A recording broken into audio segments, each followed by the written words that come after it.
প্রিয় বন্ধুগণ, আপনাদের প্রত্যেককে জয় যিশু। আর আরেকটিবার আত্মিক বাক্য চ্যানেলের পক্ষ থেকে আপনাদের প্রত্যেককেই স্বাগতম জানাই। বন্ধুগণ, এই বর্তমান সময়ে বিশ্বাসীদের মধ্যে যে সব থেকে বড় অভাব বা খামতি আমরা দেখতে পাই, সেটা হচ্ছে যে ঈশ্বরের প্রতি সমস্ত পরিস্থিতিতে বিশ্বাস রাখা, বা আমরা বলতে পারি ঈশ্বরের প্রতি ভরসা করা এখন সব থেকে বেশি বিশ্বাসীদের মধ্যে কঠিন পরিস্থিতি হয়ে গেছে। আর তার কারণ কি? তার কারণ হচ্ছে একটাই, যে বিশ্বাসীরা আজ ঈশ্বরের প্রতি ভরসার জন্য যে ধৈর্য, সেটা ধরে রাখতে পারে না। বন্ধুগণ, আজকে আমাদের আত্মিক বাক্য চ্যানেলের পক্ষ থেকেও আমরা সেরকম একটা বিষয় আপনাদের সম্মুখে তুলে ধরতে চাই, আর যেটা হচ্ছে যে সকল পরিস্থিতিতে ঈশ্বরে বিশ্বাস রাখা, সকল পরিস্থিতির মধ্য দিয়ে ঈশ্বরে ভরসা রাখা। আর এটা আজকে সব থেকে বড় বিষয়। তো আসুন আমরা আমাদের এই ভিডিওটিকে শুরু করি। জীবনে অনেক সময় এমন মুহূর্ত আসে যখন আমরা বুঝতে পারি না যে আমরা কি করছি এবং কেমন পরিস্থিতিতে আমরা জীবনযাপন করছি।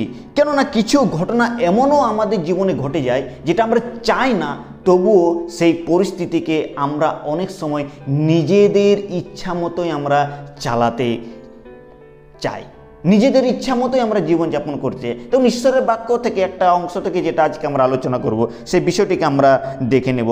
হিতোপদেশ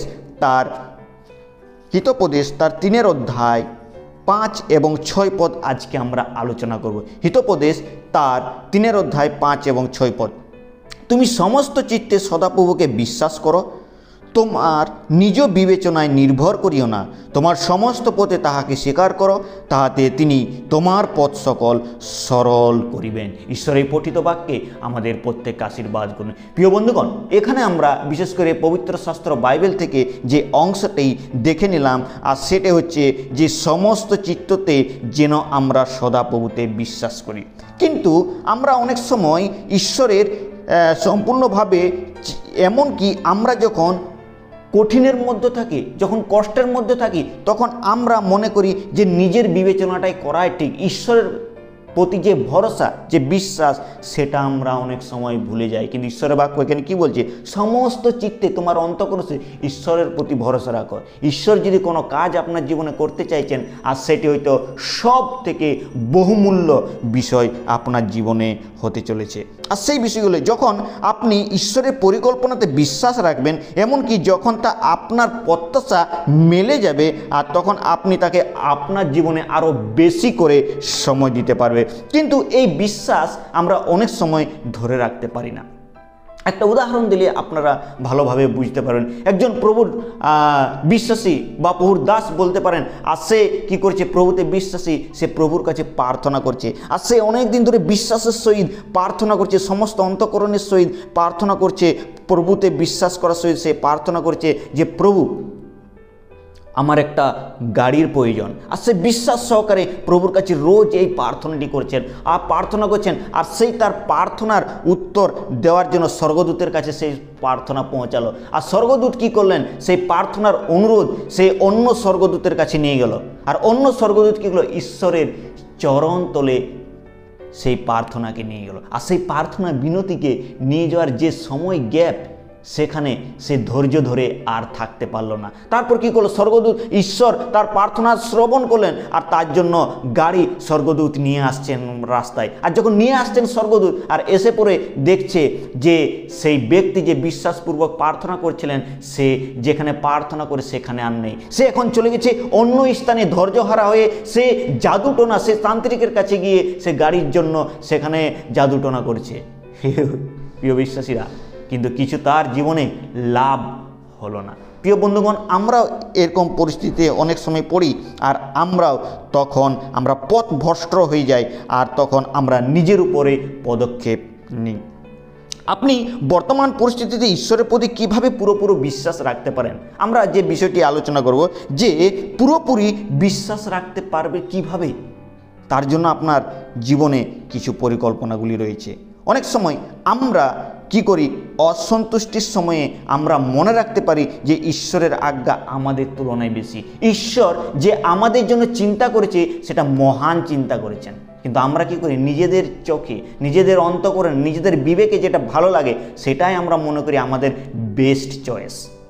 কিন্তু প্রভু আমাদের জন্য এক বড় পরিকল্পনা করে রাখেন। বিশেষ করে রোমিও তার যদি আমরা 8 অধ্যায় 28 পদে দেখি, আর সেখানে তিনি খুব সুন্দর ঈশ্বরের বাক্য আমাদেরকে বলেছেন। রোমিও 8 অধ্যায় 28 পদ, আর আমরা জানি যাহারা ঈশ্বরকে প্রেম করে, যাহারা তাহার সংকল্প অনুসারে আহুত, তাহাদের পক্ষে সকলেই মঙ্গলার্থে একসঙ্গে কার্য করেছে। তাহলে আমাদেরকে ডেকেছেন কে, সেটা প্রথমে জানতে। প্রিয় বিশ্বাসীরা, আমাদেরকে প্রভু যিশু ডেকেছেন কিসের জন্য? তার কার্যকে করার জন্য। প্রভু যিশু কিসের জন্য আমাদেরকে আহুত করেছেন?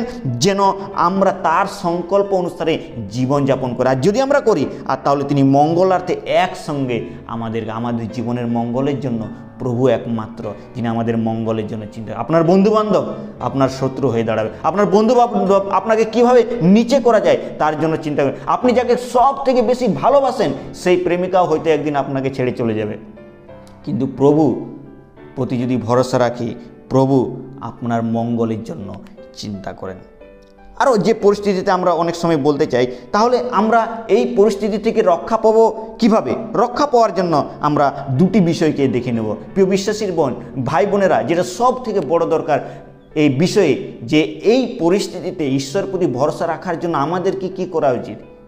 দুটি বিষয় করা দরকার। দুটি বিষয় আমরা দেখব। প্রথম বিষয় যেটা করা দরকার, ধৈর্য ধরা প্রয়োজন।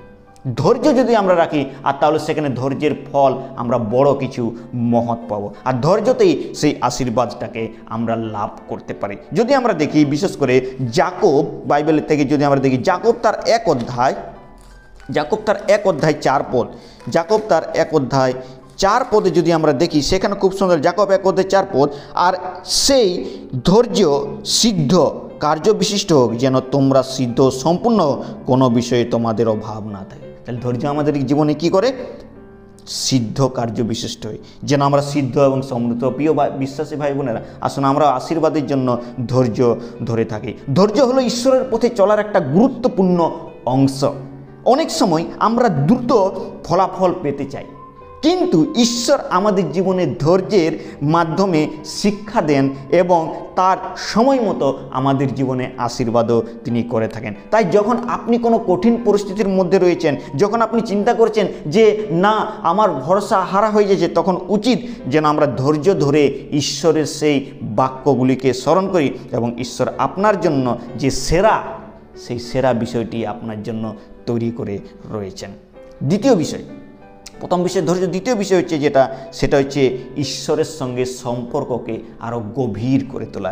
ঈশ্বরের সঙ্গে সম্পর্ককে আরও গভীর করে তোলা। আর গভীর করে তোলার জন্য ঈশ্বরের বাক্য কী বলছেন? মথিলিখিত সুসমাচার 6 অধ্যায়ে যদি আমরা আসি, মথিলিখিত সুসমাচার তার 6 অধ্যায় 33 পদে যদি আমরা দেখি, সেখানে একটা খুব সুন্দর বিষয় প্রভু যীশু খ্রিস্ট তিনি বলেছেন।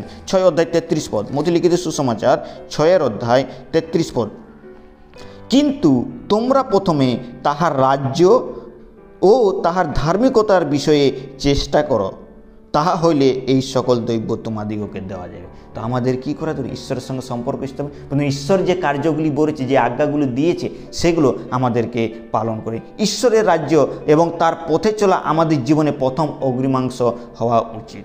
যখন আমরা ঈশ্বরের ইচ্ছার দিকে মনোনিবেশ করব, তখন আমাদের জীবনে অন্য যে প্রয়োজনীয়তাগুলি রয়েছে সেগুলো পূর্ণ হয়।